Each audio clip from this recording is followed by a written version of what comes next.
네, 그럼 지금부터 AI의 진화, 비즈니스의 미래를 주제로 서울경제TV 개국 15주년 특별 포럼을 시작하겠습니다. 네, 안녕하십니까. 저는 오늘 사회를 맡게 된 서울경제TV 보도국 박세아 기자입니다. 반갑습니다.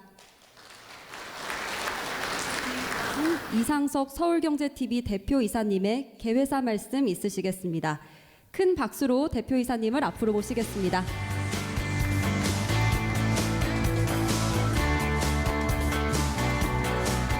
이른 아침 저희 행사에 이렇게 성황을 이루어주셔서 정말로 감사드립니다. 또 실시간으로 유튜브 라이브 스트리밍을 통해서 이 행사에 함께하고 계신 시청자 여러분들께도 환영하고 감사의 말씀드립니다. 오늘 포럼의 주제는 AI의 진화 비즈니스의 미래로 잡았습니다. Artificial Intelligence. 아마 이 주제는 전쟁을 제외하고는 가장 이 시대의 핫한 글로벌 이슈라고 생각합니다. 저 개인적으로도 현재 진행 중인 눈앞에서 펼쳐지고 있는 AI 혁명에 대해서 지대한 관심과 경외감을 가지고 열심히 공부를 하고 있습니다. 저희 회사에서도 저를 포함해서 모든 직원들이 이 생성형 AI에 대한 1차 교육을 받았고 앞으로 이를 실무에 활용할 수 있는 모델을 우리가 좀 찾는 데 지금 집중하고 있습니다. 오늘 포럼에서는 이처럼 하루가 다르게 진화하는 AI 기술의 현재와 미래를 조명하고 우리나라가 특히 이 비즈니스 서클에서 이 같은 거대한 조류에 어떻게 대응해 나갈지에 대해서 두 분 전문가를 모시고 함께 고민해 보려고 합니다. 아무쪼록 오늘 포럼이 우리나라가 이 AI 분야에서도 글로벌 리더가 될 수 있도록 추동하는 데 조금이나마 기여할 수 있게 되기를 바랍니다. 여러분께도 많은 영감을 드릴 것으로 확신합니다. 다시 한번 두 분 발제자 그리고 참석해 주신 여러분 감사드립니다. 고맙습니다.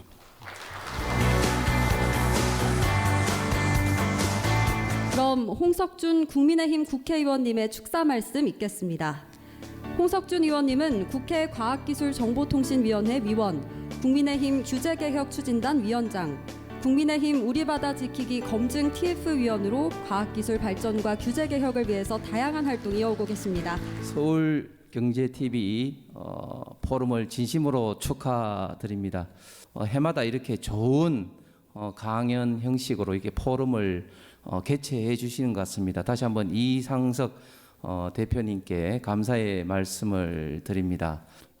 저희 국민의힘의 규제개혁 추진위원장으로서 최근에 여러 가지 규제, 산업단지 규제, 외국인 노동자 규제, 그다음에 어떤 그 기업들, 특히 스타트업 기업들의 어떤 활용할 수 있는 로톡이라든지 그런 걸 풀어낸 바 있는데 앞으로도 이 문제를 적극적으로 풀어나가겠다는 그런 어떤 말씀을 아울러 드리겠습니다. 두 번째는 결국은 보안 그리고 이런 안보 이슈가 되겠습니다.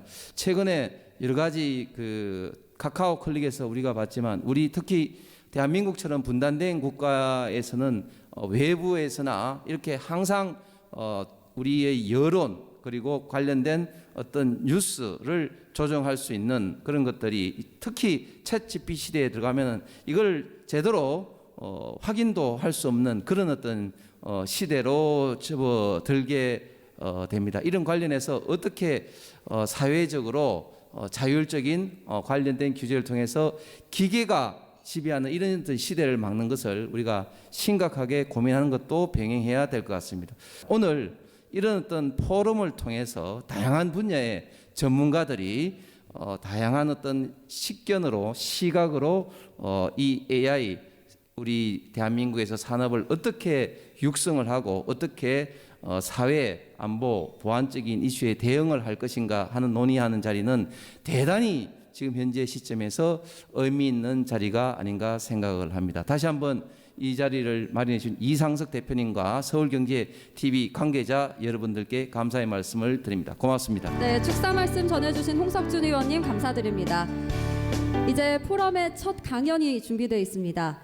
초거대 AI 전쟁 시대, 우리의 대응 전략, 그리고 하이퍼 글로벌 X를 주제로 하정우 네이버 클라우드 AI 이노베이션 센터장님의 강연이 있겠습니다.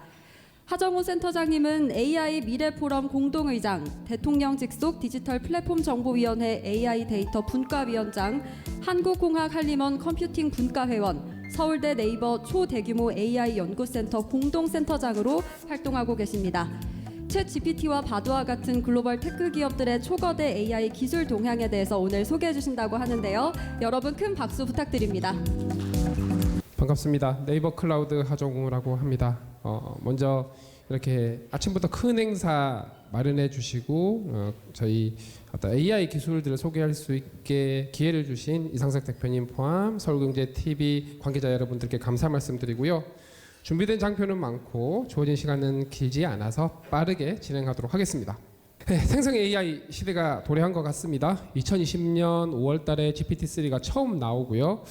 그때는 개발자나 저 같은 AI 연구자 중심으로 세상이 바뀔 수도 있겠다 정도로 느꼈고 2022년 11월 경에 챗GPT가 나오면서 이제 전 세계의 사람들이 이 AI 생성 AI란 게 이렇게 강력한 기능을 작용하면서 우리의 일상생활에 큰 도움을 줄 수도 있구나 하는 걸 깨닫게 된 것 같습니다. 이제 글쓰기와 관련된 모든 것들에서 챗GPT 같은 생성 AI의 도움을 받을 수 있죠. 아이디어만 있으면 누구나 굉장히 기본적으로 어느 수준 이상의 양질의 컨텐츠를 만들 수 있는 생성 AI를 통한 생산성 향상 시대가 도래한 것 같습니다. 기존의 AI와 최근의 초거대 생성 AI의 가장 큰 차이점은 바로 어떤 학습하는 방법의 차이가 있는 것 같습니다. 특히 언어 AI 중심으로 좀 살펴보면 예전에는 특정 문제를 풀기 위한 AI를 개별로 만들었다면 이제는 AI를 학습하는 단계를 크게 두 단계로 나누게 됩니다. 첫 번째는 일반적으로 비슷한 부류의 문제를 두루두루 다 잘할 수 있는 AI를 먼저 만드는 거죠. 지금의 챗GPT가 그러하듯이 글쓰기라면 그 글쓰기가 무엇이든 잘할 수 있는 AI를 먼저 만드는 겁니다. 그걸 저희 전문 용어로는 프리트레이닝이라고 얘기를 해요. 한국어로는 사전훈련 같은 겁니다. 이 프리트레이닝에서 강력한 AI를 만들기 위한 조건은 두 가지입니다. 첫 번째, AI 모델이 굉장히 커야 합니다. 그리고 두 번째, 이 모델이 커진다는 것은 어떤 지적 능력의 잠재력을 키운다는 부분이고요. 이 잠재력을 폭발시키려면 그만큼 엄청나게 많은 데이터가 필요합니다. 그래서 학습 데이터를 굉장히 많이 모아야 하는데 문서 기준으로 보면은 보통 수조 개 이상의 단어를 가지고 학습을 시킵니다. 우리가 적용하고자 하는 전문 분야의 데이터들을 추가적으로 학습을 하게 됩니다. 이 과정을 우리는 파인 튜닝 혹은 추가 학습이라고 얘기를 하는데요. 저희 같은 기업들은 프리 트레이닝을 굉장히 잘한 모델을 만드는 것까지 역할을 하고 실제 비즈니스 영역에서 바로 생산성 향상에 도움을 받을 수 있으려면 이 파인 튜닝하는 단계에서 각 기업이나 조직의 도메인 전문가들이 데이터를 잘 만들고 학습을 하는 것이 중요합니다. 마지막 단계는 실제 서비스 각 분야에 적용을 하면서 그 서비스에서 사용자들의 피드백을 받아가며 그 피드백을 기반으로 학습을 할 때 계속 더 향상되어 나갈 수 있다라는 겁니다. 왜 전 세계에 20개 남짓한 기업만 이 기술을 보유하고 이 모델을 만들 수 있는 방법을 보유하고 있는가에 대해서 의문이 생기실 수 있는데요. 한마디로 요약해드리자면 그냥 엄청나게 어렵기 때문입니다. 투자도 굉장히 많이 해야 되기 때문이고요. 기술적인 내용들이 많은데 간략하게 핵심 내용만 말씀드리면 첫 번째는 모델의 크기가 굉장히 중요하다고 말씀드렸고 학습하는 데이터의 양도 많은 게 중요하다고 말씀을 드렸습니다. 그런데 모델의 크기를 키우는 것과 학습하는 데이터의 양을 늘리는 것 둘 다 기업 입장에서 보면은 투자 비용에 해당이 됩니다. 예산이라는 얘기죠. 그렇다고 한다면 실제로 예산을 고정해 놨을 때는 모델 크기와 학습하는 데이터의 양의 황금 비율이 존재한다라는 게 실험적으로 알려져 있습니다.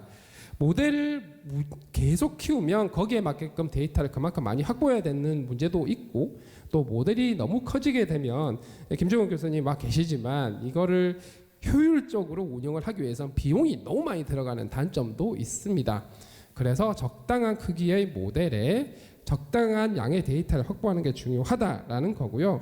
그런데 최근에 나온 결과에 따르면 이 적당한 양의 데이터가 생각보다 많이 확보가 돼야 된다라는 거죠.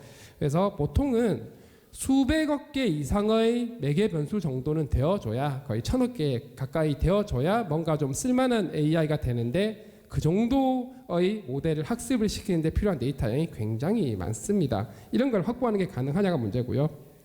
두 번째는 이겁니다. 모델의 크기가 300억 개 정도의 매개 변수를 넘어가기 시작하면서 학습하는 난이도가 굉장히 올라갑니다. 논문에는 이런 내용이 절대 나오지 않습니다. 제가 그래프에서 저기 동그라미 쳐놨죠. 저 그래프가 라마라고 하는 메타에서 공개한, 페이스북 운영하는 메타에서 공개한 모델의 논문표인데, 많은 분들은 저 그래프에서 모델이 크면 똑똑해지네만 보십니다. 그런데 우리가 주의해야 될 부분이 저 녹색 그래프와 빨간색 그래프에서 갑자기 툭 튀는 게 보이실 거예요. 저 튀는 이유가 예측이 안 됩니다. 도대체 왜 튀는지 분석하기도 어렵습니다. 그리고 저기서 컨트롤을 잘못하면 그냥 학습이 중단되거나 에러가 발생을 해버려요. 왜 발생하는지, 어떻게 처리해야 저 문제를 해결할 수 있는지에 대한 내용이 논문에 일체 나와 있지 않습니다. 왜냐하면 기업의 영업 비밀이기 때문이죠. 이거는 경험을 통해서만 해결할 수 있다라는 거고요. 이런 부분들을 해결한 기업들이 전 세계에 몇 개 되지 않는다라고 보시면 돼요. 전 세계 챗GPT 사용자의 30% 이상이 18세에서 24세더라라는 통계가 있습니다. 이 친구들은 학생들이죠. 방학이 되면, 그리고 미국은 5월달 되면 방학이 시작됩니다. 숙제를 안 해도 되기 때문에 챗GPT를 쓰지 않아도 된다라는 분석이 있었는데, 실제로 그게 증명이 된 게 8월 달에 사용자 방문자 수가 조금 증가하고 9월 달에 대폭 늘어나기 시작합니다. 계약을 했네요. 숙제하죠. 그렇게 되면서 실제 생성 AI의 인기는 전혀 시그러들지 않았다라고 보면 될 것 같습니다. 아마 여기 있는 많은 분들이 이런 내용으로 이미 챗GPT 같은 서비스들을 사용하고 계실 겁니다. 이런 부분만으로도 굉장히 생산성을 많이 향상할 수 있죠. 10시간 걸릴 일을 한두 시간 내에 해결하게 해주는 이런 것들이 바로 생산성 혁신의 원동력이 되는 것 같습니다. 그림을 업로드를 하면 그 그림을 기반으로 해서 얘기도 할 수 있고 분석도 할 수 있는 거죠. 요거는 굉장히 캐주얼하게 쓴 거고, 사실 이런 데도 적용이 가능합니다. 그러나 여전히 한계점이 남아있죠. 생성 AI의 가장 고질적인 문제는 할루시네이션이라고 하는 거죠. 사실 팩트가 아닌 글을 기가 막히게 자연스럽게 쓰는 현상입니다. 글을 굉장히 자연스럽게는 쓰는데 그럴듯한 단어들을 채워가면서, 문제는 그게 팩트가 되도록 학습을 한 적이 없는 거죠. 최소한 프리 트레이닝 단에서는. 그게 한 가지 이유고요. 두 번째는 트랜스포머라고 하는 이 인공신경망이라고 하는 이 모델은 데이터베이스처럼 지식을 고스란히 넣어놨다가 그대로 가져오는 구조가 아니라, 뭔가 이 모델 속에 마치 어떤 죽을 끓이듯이 다 재료가 녹아들듯이 이 압축이 진행되고, 그 압축을 통해서 추상화가 일어납니다. 그렇게 패턴이 저장이 돼요. 그리고 사람들이 볼 때 사람들이 알아먹을 수 있는 형태로 복원하는 이 과정 속에서 정보 손실이 발생을 합니다. 즉 지금의 생성 AI는 근본적으로 할루시네이션을 피하기가 어렵다라는 부분이고요. 그러면은 비즈니스 현장에서 적용을 해야 되는데 어떻게 하냐라고 걱정을 하실 수 있는데, 글쓰기 전체에 대한 할루시네이션 해결은 어렵지만 우리가 적용하고자 하는 분야에 대해서 혹은 특정 문제에 대해서는 할루시네이션을 굉장히 줄이는 방법들이 많이 있습니다. 생성 AI의 경제적 파급 효과 엄청나게 많은 보고서들이 나오고 있습니다. 대표적인 게 골드만삭스의 글로벌 GDP 7% 성장을 견인한다, 혹은 블룸버그의 2032년까지 미 달러 기준으로 1조 3천억 달러, 우리 돈으로 치면 1600조짜리 시장이 새로 만들어질 거다 얘기를 하는 거예요. 이게 가능한 건 사실 기반 기술이기 때문에 가능한 것 같고, 이 때문에 글로벌 빅테크들이 모두 사활을 걸고 전선에 뛰어들고 있다라고 보시면 되겠습니다. 그래서 이미 많은 직업에서, 여기 있는 굉장히 다양한 직업군에서 생성 AI들을 써서 생산성 형식이 일어나고 있고, 실제 일하는 방식들이 많이 바뀌어가고 있다는 거고요. 그런데 뭐 개발자들이나 뭐 문서 행정 업무 공무원분들의 어떤 그 보고서 오버헤드 이런 것들 해결하는 건 당연히 가능한데요. 제가 예시를 들고 온 거는 디자이너 쪽입니다. 디자이너 분들이 일하는 방식에 있어서의 변화를 보여드리고 싶은데 여기서 강조 포인트는 협업이 중요하다는 겁니다. 사람과 AI에 한번 보겠습니다. 복잡한 규제 개혁을 통해서 경제 성장과 국가 경쟁력 강화가 임팩트 있고 직관적으로 와닿을 수 있도록 그림을 그려달라라고 AI에게 얘기를 하면 제법 괜찮은 그림이 만들어집니다. 예전에 저 같으면 이런 그림은 그리는 거 꿈도 못 꿀 일이죠. 이것만으로도 괜찮은데 더 멋진 그림을 그리는 방법이 있습니다. 이렇게 하면 됩니다. 이 친구에게 나 이런 그림 그릴 건데 프롬프트 입력 문구 좀 만들어달라 얘기를 하면은 잘 만들어줍니다. 영어로 쫙 만들어줘서 저거를 그대로 복사를 해서 붙여넣기를 해서 만들어지면 보통 때는 제가 입력한 문구보다 훨씬 더 멋진 그림이 만들어집니다만 이렇게 될 수도 있습니다.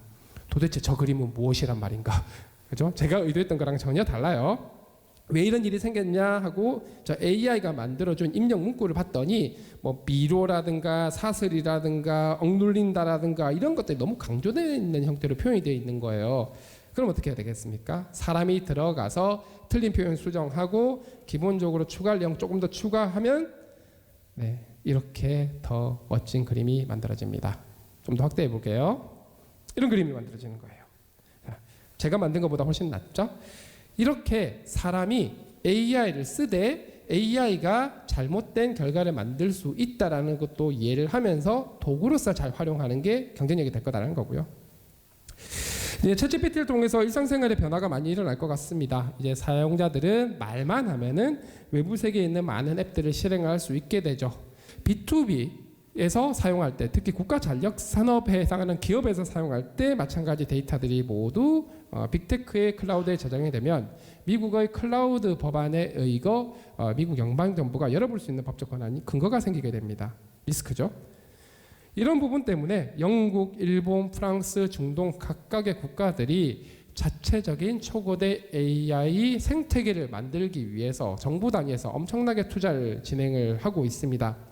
언어 관점에서 봐도 좀 이슈가 있습니다. 영어 문화권은 조금 괜찮은 편인데 영어와 상당히 다른 언어를 가진 우리나라도 포함이죠. 이런 데서는 글로벌 빅테크가 만든 AI를 쓰면 비용도 속도도 품질도 손해를 볼 수밖에 없고요. 사실 그것보다 더 중요한 문제가 있습니다. AI는 데이터 특성에 의해서 그 성질이 결정이 됩니다. 워낙 대량의 데이터를 학습을 하니까요.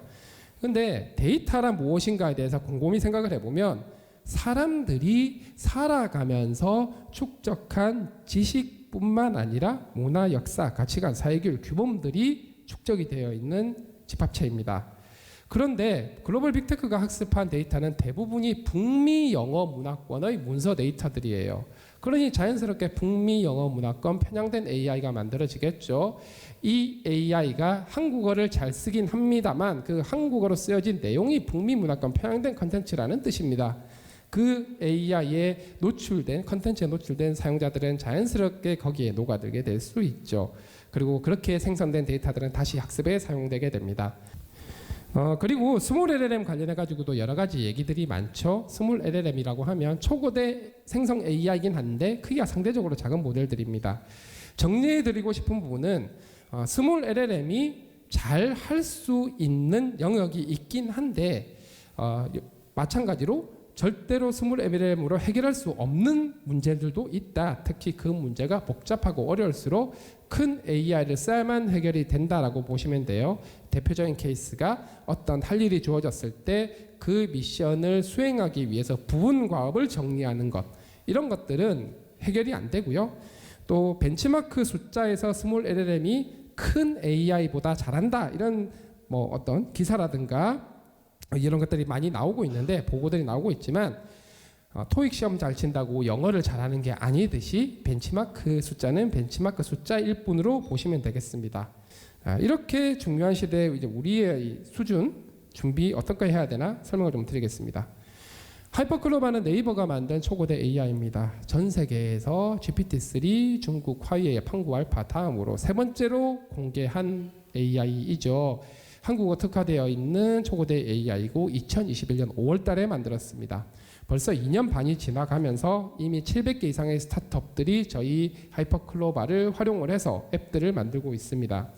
그런데 어떻게 유럽도 못한 것들을 만들 수 있었느냐라고 보면 결국은 네이버는 지난 20년간 검색 시장을 잘 지켜오면서 컨텐츠 플랫폼 기업으로 성장을 했고, 그 컨텐츠 플랫폼에서 사용자들 중심으로 양질의 문서 데이터들을 엄청 많이 축적을 할 수 있었습니다. 그 데이터들이 초고대 AI 프리 트레이닝 하는데 활용이 될 수 있었고, 유럽이 못 만드는 이유는 플랫폼도 없고 축적된 데이터도 없기 때문에 힘들어한다라고 보시면 될 것 같아요. 그리고 저희 기술들은 세계 최고 수준의 자연어 처리, 그다음에 AI 학회들에서 다 발표를 하고 있는데, 이 얘기는 전 세계의 뛰어난 연구자들에게 저희 기술력을 인정받고 있다는 뜻이고요. 그래서 현재 오픈 AI라든가 구글이라든가 혹은 저기 딥마인드처럼 초고대 생성 AI를 만드는 것부터 시작해서 서비스를 공급하는 전체를 커버할 수 있는 기업으로 인정을 받고 있다는 거고요. 우리가 준비해야 될 것들이 어떤 것들이 있나 보겠습니다. 제가 지금까지는 햇빛 시나리오를 말씀드렸고요. 우리 자체 생태계를 잘 구축했을 때 얘기고, 기술 종속이 됐을 때는 어떤 일이 생기는가에 대해서 좀 생각을 해봐야 되는데, 첫 번째는 그냥 현재 모바일 앱 생태계를 보면 될 것 같습니다. 글로벌 빅테크 기업들이 모바일 앱의 수수료를 올렸을 때 우리가 무엇을 할 수 있었습니까?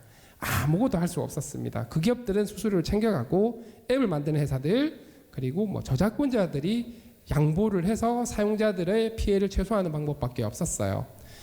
아마 초고대 생성 AI 생태계도 마찬가지여서 기술 종속이 되고 나면 사용료를 훨씬 더 많이 받아도 우리가 할 수 있는 건 없게 될 겁니다. 이 생성 AI 기반 기술이 없으면 생산성 자체가 굉장히 낮아지게 되고 국가 경쟁력에 문제가 생기기 때문이죠. 기본적으로 그래서 AI 기업들, 특히 우리나라 내에서 AI 기업들과 저작권자들이 서로 윈윈 할 수 있는, 저작권자분들도 틀림없이 이 생성 AI 도구를 잘 활용함으로써 새로운 기회들이 만들어질 수 있고 기존 문제를 해결할 수 있을 거라고 보고 있기 때문에 이런 부분이 진행되면 좋겠다는 생각이고요. 이제 규제 말씀을 좀 드리고 싶습니다. 이유는 이거 저 뒤로 가셔도 될 것 같아요. 이렇게. 이유는 사실 초고대 AI도 없고 플랫폼도 없습니다. 그러다 보니까 그냥 AI 법안을 통해서 거의 담을 쌓고 있는 상황이고요. 하지만 우리는 이제 초고대 AI 경쟁력이 있으니 오히려 공공 영역에서 먼저 공공 문서들을 잘 공개를 해서 어떤 AI에 학습을 시켜서 공공 영역을 혁신을 이끌어가는 것들을 디지털 플랫폼 정보위원회에서 주도를 하고 있고요. 그런 걸 기회를 바탕으로 해서 성공 사례들을 많이 만들고, 이제 한국어 중심으로 AI를 만들어 본 이 경험, 그리고 많은 스타트업들과 함께 산업 생태계를 만들어 본 경험을 갖고 해외로 진출하겠다는 거예요. 한국어 모델을 갖고 나가겠다는 뜻이 아닙니다.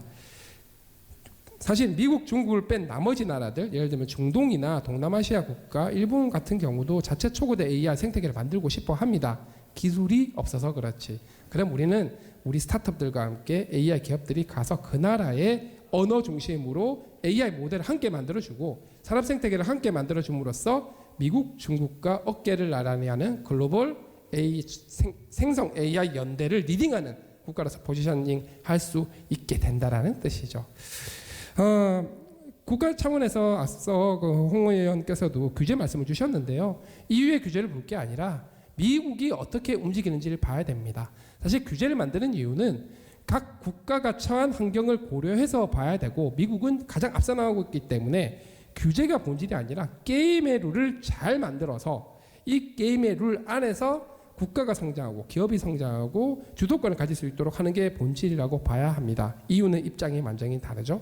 그러면 우리도 마찬가지, 우리가 처해 있는 포지션 기준으로 봤을 때 어떻게 하는 게 맞느냐, 규제, 물론 안전하게 쓰는 규율 같은 것 틀림없이 필요합니다. 악용하는 사람들이 있으니까요. 하지만 규제 자체가 본질이 되어서는 안 되고 미국이 어떻게 하는지를 보는 게 중요하다, 이런 말씀을 드리고요. 마지막으로 AI가 사람을 대체를 하지는 않을 것 같습니다. 당분간은. 그런데 AI를 쓰지 않는 분들은 AI를 쓰는 사람들 혹은 조직들에 대체될 수 있으니 이 생성 AI를 우리의 능력으로 만드는 게 중요한 시절이 온 것 같습니다. 기술적인 이슈가 있었지만 경청해 주셔서 감사합니다. AI 기술 개발 현황과 미래에 대한 현실적이고 날카로운 분석 전해주셨습니다. 짧게 질문 사항 받아보겠습니다. 혹시 네. 질문하실 분 계십니까? 저도 실무에서 많이 하루에 한두 번 이상은 꼭 사용하는데요. 좀 최근 기사에도 봤는데 GPT가 웹사이트 지금 AI 중에 1위라고 네. 들었고 총 저희 웹사이트 중에 한 24위까지 네. 올랐다고 최근 기사를 또 접했습니다. 근데 중요한 건 제가 봤을 때 지금 언어적인 문제인 것 같은데 지금 아무래도 전 세계 사람들이 많이 사용하는 게 영어지 않습니까? 그리고 한국어는 소수기 때문에 지금 빅데이터 지금 쌓고 있는데 영어에 대한 빅데이터가 많다고 생각합니다. 그래서 지금 차지하는 비중이 영어인데 저희가 질의할 때도 챗GPT나 글로벌X 많이 사용하는데 영어로 했을 때와 저희 한국어로 했을 때 많이 차이가 난다고 생각합니다. 그래서 그 영어에 대해 그 언어적인 문제에 대해서 어떻게 지금 생각하고 있는지 좀 질의 드리겠습니다. 네. 그 약간 기술적인 내용까지 조금 포함이 되는데요. 저희가 이번 하이퍼클로버 X를 만들 때 한국어만 많이 학습시킨 게 아니라 전체적인 학습 데이터의 양도 굉장히 많이 늘렸지만 거의 한국어 반, 영어 반 느낌으로 학습을 시켰습니다. 앞서서 죄송합니다. 설명드린 바와 같이 모델의 크기가 어느 정도 정해지면은 거기에 최적의 데이터 비율이 있는데 이 데이터 비율 기준으로 봤을 때 전체 데이터 양에서 한국어의 양과 영어의 양을 얼마만큼 비율을 맞출 거냐에 따라서 그 특징이 결정되는 것 같고요.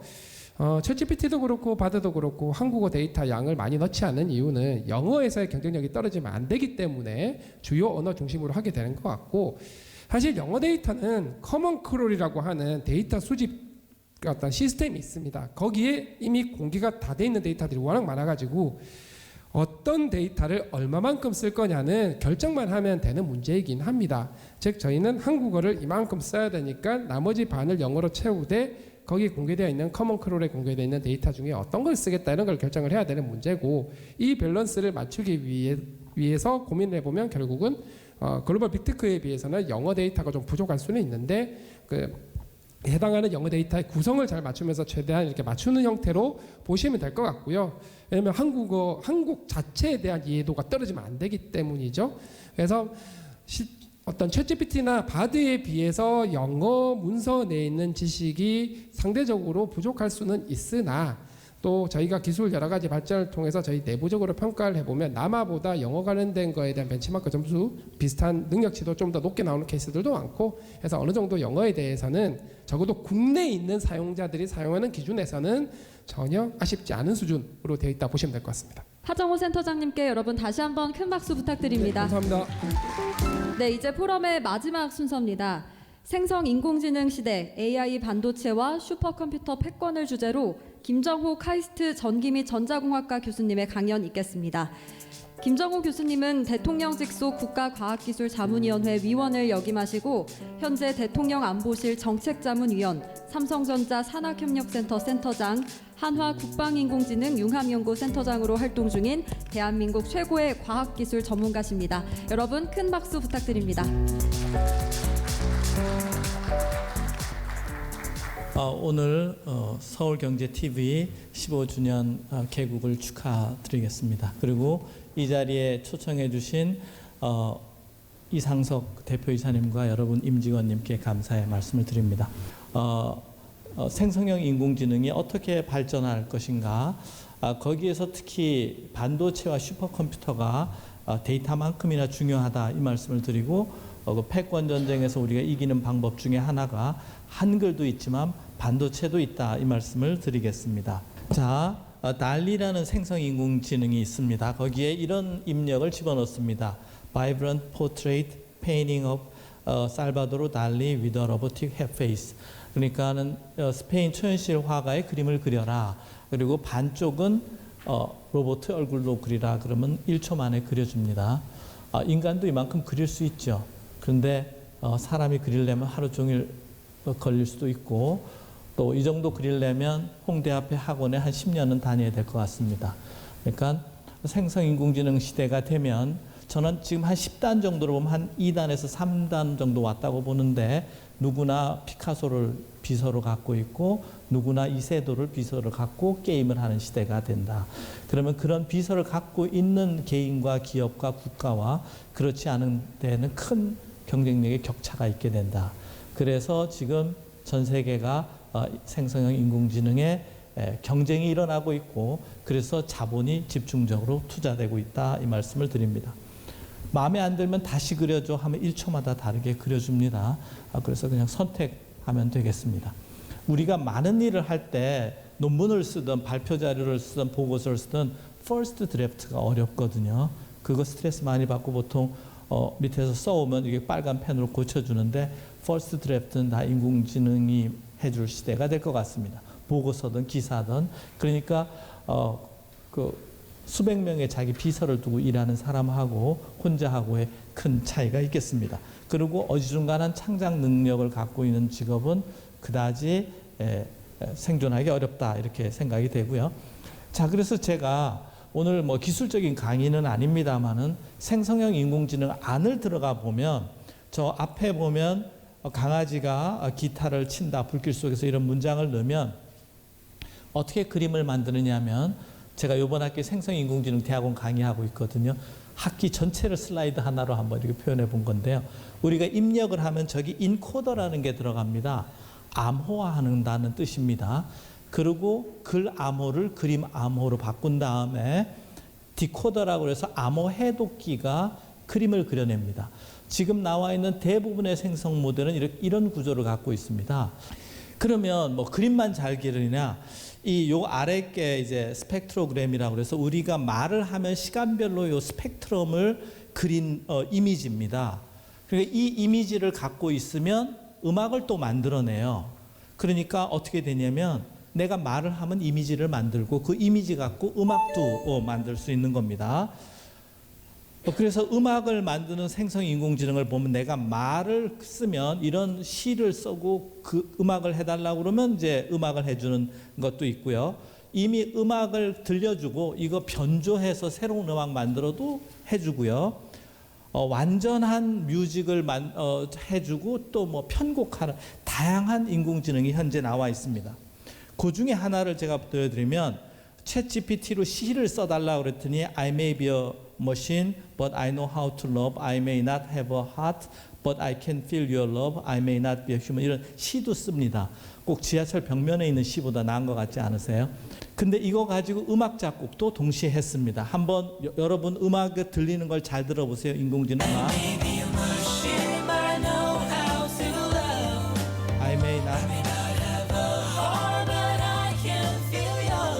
I may not be a human. I may be artificial.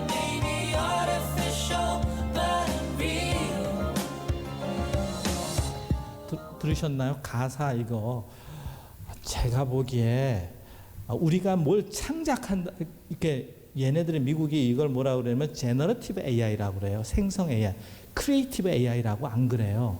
그러니까 음악이라는 것 자체도 대부분 어디선가 자기가 들은 그게 이제 어머니 뱃속에 들었을 수도 있고 나뭇잎 소리에 들을 수도 있고 이렇다. 그러니까 인간이 궁극적으로 동물과 비교되는 것 중에 하나가 언어 능력, 그 다음에 창조 능력, 이건데 생성인공지능이 대신해 줄 것이다 이렇게 생각합니다. 재미있는 거는 음악 하나 들어주고 오늘 플레이는 안 하겠습니다만은 한 곡조 틀어주니까 그 변조로 하루 종일 음악을 틀어줍니다.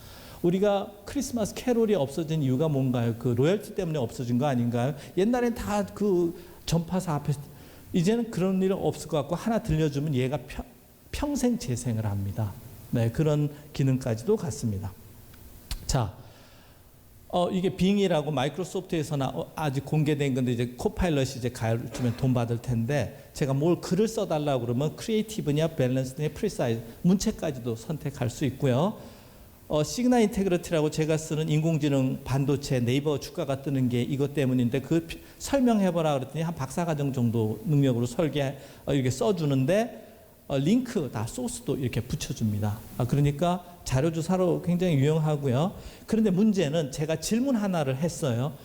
그러면 너가 다음에 이걸 물어봐야 돼 하고 2번, 1, 2, 3, 4, 5번, 1번, 7번까지 줍니다. 저거 따라가다 보면 공부가 다 되는 겁니다. 저 질문을 저 정도게 할 수 있다는 건 굉장히 고급 실력 엔지니어가 되는 박사 뭐 고년차도 저 정도는 안 됩니다. 그러니까 사람의 의식 자체를 생성 모델로 지배할 수 있다는 겁니다. 그래서 뭐 타샤가 뭐 내 오늘 졸업식인데 발표 PPT 만들어 달라 이러면 기존의 마이크로소프트로 쓰던 이메일이나 보고서나 사진을 조합해서 자기 PPT도 만들어 줄 거고요. 왼쪽에 뭐 펀한 스타일로 할 거냐, 뭐 컬러풀하게 할 거냐, 프로페셔널 할 거냐 이런 선택도 하고 그러면 조금만 고치면 될 것 같습니다. 앞으로 미래 인공지능은 일해 보면 말기 잘 알아듣는 게 중요하거든요. 제가 학생을 석사로 받으면 걔가 말기 알아듣는 게 걔 능력이에요. 내 표정 보고 말하는 거 보고 이 말기고 저분이 평소에 얘기해 보면 아 이런 걸 원할 것이다까지 알아채는 인공지능이 될 것이다 이렇게 생각을 합니다.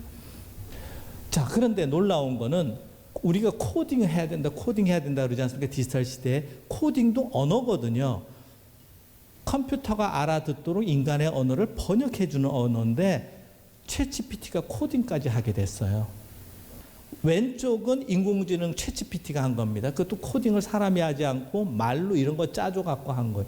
똑같잖아요. 오른쪽은 박사과정 학생이어야 되거든요. 월급 줘야죠. 학교 안 나오면 얘 뭔 일 있나 챙겨야죠. 졸업시켜야죠. 뭐 울지는 않나 뭐. 우리 사회가 좀 우울증 그런 증상이 있잖아요. 강남 방송이라 참 사례를 못 말씀을 드리는데 인공지능은 전기만 넣어주면 돼요. 노조가 없어요. 서울경제TV는 노조가 있나요? 이거 빅픽처입니다. 제가 웃자고 말씀드리지만 굉장히 빅픽처라는 말씀을 드립니다. 자 그런데 이게 굉장히 치밀한 전략으로 이런 일이 이루어집니다. 얘가 코딩하는 방법을 배우려면 많이 코딩을 학습을 해야 되잖아요. 그러니까 뭐라고 하냐면 공유경제라는 약간 사기경제를 만들어갖고 서로 소프트웨어를 올리고 서로 보게 만들었습니다. 그래서 인공지능이 코딩도 하는 의미는 뭐냐면 저 밑에 6번으로 가면 인공지능 스스로 이제 결정한다는 겁니다. 사람의 말 아까 클로바나 뭐 메타나 막 어떤 데 돌고 안 돌고 그 엔지니어 밤새야 되고 아까 아마 클로바 그 센터장님도 밑에 사람들 엄청 고생할 텐데요. 그 엔지니어의 숫자만큼 GPU 숫자만큼 성능이 나오는데 인공지능 스스로 한다. 7번 인간의 통제에서 벗어날 수도 있다. 이렇습니다. 자 그래서 그래도 이제 긍정적으로 생각해 보면 상상은 인간이 하고 인공지능이 상상을 아직 못 하더라고요. 두 번째 꿈을 저는 며칠 전에 꿈 꿨거든요. 대박 꿈을 꿨어요. 남한테도 말 안 했어요. 좋은 일이 있을까 봐. 얘네들은 아직 알고리즘상 꿈은 없어. 그걸 뭐 헐루시네이션이라고 압박하려고 그러는데 그게 오히려 꿈일 수도 있는 거예요. 근데 인공지능이 약간 약점이 하나가 있어요. 너무 많은 컴퓨터가 필요한 거예요. 그리고 왜 이렇게 모델이 잘 돌고 이때는 안 돌지 설명을 못해요. 제가 진짜 이번 학기 수업하면서 논문 많이 봤거든요. 이렇다니까 되더라는 거고요. 논문을 발표한 거는 살짝 감추고 또 발표를 해요. 그러니까 사실은 진짜 이해하기 어려워요. 그런데 분명한 거 하나는 거기에 돈은 기본적으로 운용되는 알고리즘에 수학이 꼭 들어가더라. 자, 그런데 지금 이제 인공지능 인트로덕션 했습니다. 자, 인공지능은 왜 지금 생성형 시대인가 보면 몇 년 전까지만 해도 판단형 인공지능입니다. 바둑을 잘 두든 CCTV에 들어가서 범인을 찾던 이런 판단인데 최근에는 장문, 작곡, 영상, 영화 이게 더 인간의 가치에 더 가깝거든요. 근데 특히 이렇게 될 수 있었던 게 이제 트랜스포머 모델이라고 챗GPT에 들어 오른쪽 그림에 있는 저 모델인데요. 저런 게 나오면서 이제 됐네. 또 하나의 이유는 이제 GPU하고 메모리가 성능이 좋아지면서 저걸 가능하게 했다. 근데 앞으로 미래에는 멀티 모델이라고 해서 그림도 그리고 작곡도 하고 시도 쓰고 동시에 그래서 영화까지 만드는 인공지능이 올 것이다. 이게 제 예차이고 앞으로 10년은 저 생성형 인공지능이 우리 산업을 이끌어갈 것이다. 이렇게 생각을 합니다. 그래서 미래에는 전 세계 몇 억 인구가 동시에 시를 써달라고 동시에 명령해도 동시에 써낼 수 있는 거대한 모델, 그러니까 엄청난 투자가 이루어야 되는데 그게 제가 보기엔 한 100조 될 것 같아요. 자, 그러면 이게 어떻게 돈벌이를 할 거냐라고 보면 맨 위에 서비스가 있는데요. 교육, 이제 생성 인공지능을 이용해서 교육, 의료, 금융, 문화, 유통, 생산, 법률, 국방, 정치, 언론이 제일 위험해요. 이것 때문에 민주주의가 파괴될 수 있어요. 인간이 만든 자료인지 사실 그 구분 어렵거든요. 인간도 가짜 만들고. 그러면 이 의식의 지배를 생성 인공지능에 받으면 투표를 그걸로 하게 돼요. 그러면 네, 그런데 이제 그런 서비스가 가능한 거를 과거에는 국가가 리드했다면 이제는 산업이 앞장서요. 구글, 마이크로소프트, 아마존, 애플, 테슬라, 네이버, 카카 주가 예측 순입니다. 이거 꼭 적어두시면 좋은데 여러분들은 관심 없으실 것 같긴 합니다. 근데 이제 이분들이 이제 그 서비스를 특정한 인간들에게 종속화시키기 위해서 생성 능력, 창작 능력, 자동화, 효율화, 무인화 뭐 이렇게 해서 종속시켜서 이 생성 모델을 안 쓰고는 일을 못하게 만드는데 이 생성 인공지능의 가장 큰 약점이 데이터와 반도체입니다. 강남 아파트 리버뷰 잘 모르겠습니다. 자, 그런데 하여튼 이미 결론을 다 말씀드렸기 때문에 짧게 이제 지나가겠습니다. 너무 많은 파라미터가 너무 많은, 근데 또 많은 게 뭐가 있냐면요. 제가 책 한 권을 읽고 요약해봐 이렇게 챗GPT한테 명령을 주면 책 한 권을 인간처럼 읽으면 그 한나절 걸리잖아요.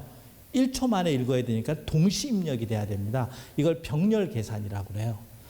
옛날에 컴퓨터는 순서대로 일했는데 이제 순서대로 일하는 게 아니라 동시에 넣고 동시에 나와야 되고 수천만 명이 동시에 사용해야 돼요.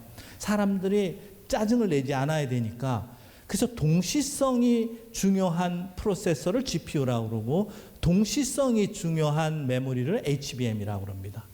그리고 미래에는 슈퍼컴퓨터 가진 나라와 기업이 강국이 되는데 그 병렬성, GPU가 수백만 대가 동시에 이 시간을 맞춰서 막 계산을 해야 되는, 혼자 하기엔 너무나 많은 모델과 너무나 많은 사람, 그래서 동시성인데 어쨌거나 그런 컴퓨터의 능력이 2020년까지는 매 2년마다 2배씩 늘었는데 2030년 되면 매달 2배씩 필요할 것이다. 그러면 우리나라 삼성 반도체 매출이 한 100조 되거든요. 그러면 2030년 넘었으면 1000조가 될 수 있어요. 그리고 또 하나, 이거 중요한 건데 지금 이제 그 반도체가 빨리빨리 하게 하려면 이제 트랜지스터 사이즈를 줄여야 돼요. 그 나노미터 경쟁이 TSMC와 삼성, 인텔이 있는데 나노미터, 지금 3나노 시대인데 나노미터까지 가면 어떤 문제가 있냐면 원자의 크기가 1옹스트롬 정도 되거든요. 원자 10개 있는 거예요. 그러니까 전자공학이 아니라 이제 원자공학이 되는 거예요. 양자 컴퓨팅 영역이 되는 거죠. 양자 컴퓨팅은 뭐냐면 불확실성 이론이 있어서 1도 아니고 0도 아니에요. 그래서 우리가 이해하기 어려운 게 있거든요. 그러니까 우리 디지털하고 안 맞는 거예요. 근데 이제 그 거꾸로 이용하겠다는 게 양자 컴퓨팅. 그래서 반도체가 이제 기술적인 장벽이 맞췄는데 이게 제가 하는 연구인데요. 엔비디아 A100H1 이게 일종의 주상복합 건물처럼 하나하나 방 지어 갖고는 이게 영업이익이 안 나니까 아예 주상복합처럼 지어서 고속 엘리베이터를 설치하자 뭐 이런. 그래서 반도체의 새로운 패러다임이 뭐냐면 패키징이 새로운 기술의 어떤 변혁을 일으킨다 이 말씀을 드리고, 근데 하도 열이 많이 나서 요만한 손바닥만한 반도체가 100kW씩 쓰면 이게 전열기구도 이렇게 뜨거운 이걸 어떻게 냉각시키느냐가 이렇게 어려워져서 컴퓨터 설계를 할 때 앞으로 전기를 꼽는 게 아니라 냉각수를 꽂아야 됩니다. 여러분 애플 스마트폰이 최근에 나오는데 발열 문제 있다 그러잖아요. 이제 스마트폰에 더 이상 투자하지 마세요. 기능을 넣으면 넣을수록 뜨거워지고 폭발의 위험성이 있어요. 그래서 이런 슈퍼컴퓨터 시대로 간다. 슈퍼컴퓨터는 아예 물속을 담근다. 왜냐하면 냉각의 문제가 되기 때문에 그렇습니다. 엔비디아에서 내년에 나올 그레이스 호퍼라는 건데요. 내년 한 1억 원 할 것 같아요. 그래서 250대가 연결이 돼야 조그마한 슈퍼컴퓨터가 되는데 이게 10만 대가 1억에 10만 대면 어떻게 되나요? 10조? 10조, 100조 정도. 그러니까 네이버의 가장 큰 챌린지는 그 돈을 어디서 마련할 거냐 이런 생각이 듭니다. 결론을 맺겠습니다. 제 생각하고 비슷한데 유발 하라리가 후라리가 아니고 히라리인데 요즘 뭐 팔레스타인 이스라엘 전쟁 때문에 계속 인터뷰하더라고 유튜브. 이런 얘기를 했습니다. 중세는 종교가 인간을 지배했다. 뭐 잘못한 거 있나 없나 종교한테 물어보고 성당에 가서 물어보고 이랬는데 지금은 인간이 지배하는 시대다.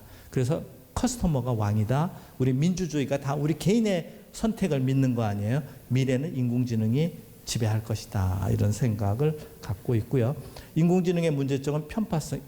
이순신 장군을 그려달라고 그랬더니 뭐 영국 제독같이 그렸거든요. 이런 문제 승무원을 그려달라고 했더니 전형적인 여자. 그래서 그리고 그렇지만 아직 인공지능은 꿈이 없는데 제가 요즘 개인적으로 인공지능의 꿈을 심는 방법을 연구하고 있습니다.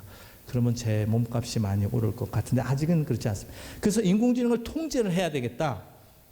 메모리밖에 없다라는 겁니다. 메모리 없으면 아무것도 못 하거든요.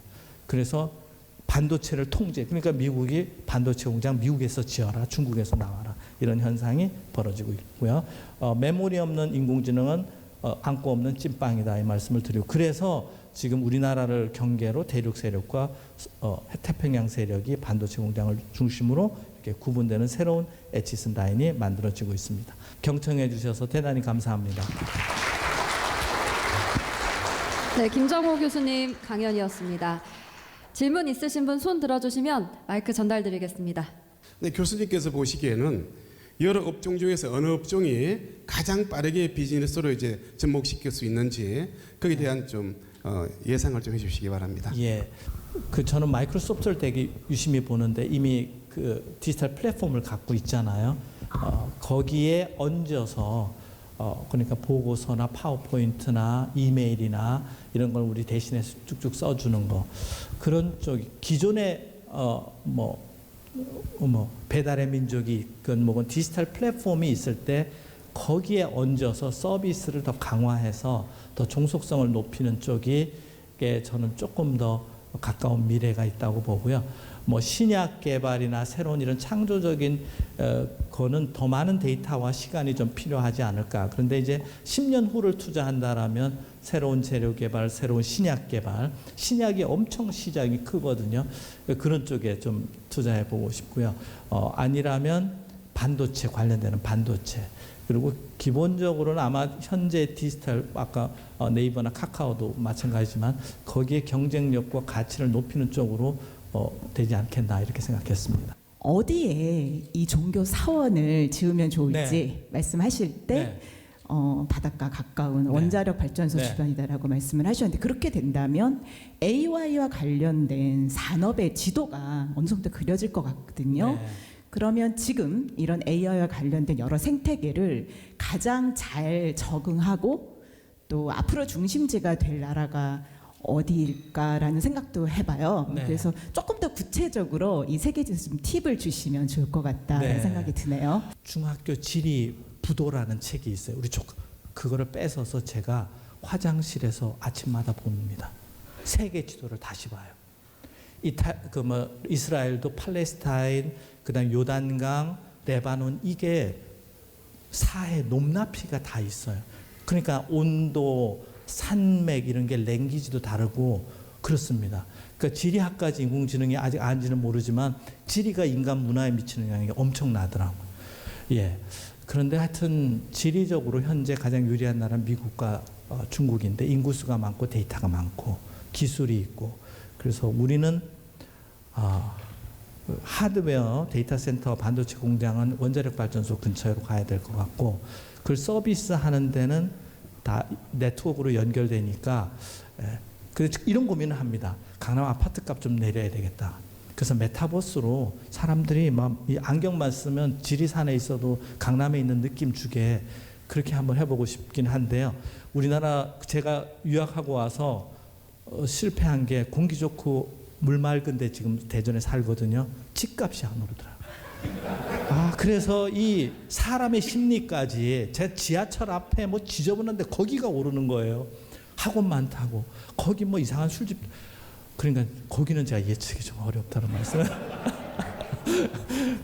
그런데 그것도 학습시킬 수 있을지는 모르는데 사람들이 의대에 막 몰리고 강남 아파트 몰리고 이런 건 좀 지나친 것 같아요. 하여튼 지리 공부 더 하겠습니다. 네, 시간 관계상 질의응답 시간 여기서 마무리하겠습니다. 재미있는 강연 해주신 김정호 교수님께 여러분 다시 한번 큰 박수를 부탁드립니다. 네, 서울경제TV 개국 15주년 특별 포럼 저희가 준비한 내용은 여기까지입니다. 바쁜 업무를 뒤로하고 끝까지 자리해주신 내빈 여러분 다시 한번 감사드립니다. 오늘도 행복한 하루 보내십시오. 고맙습니다.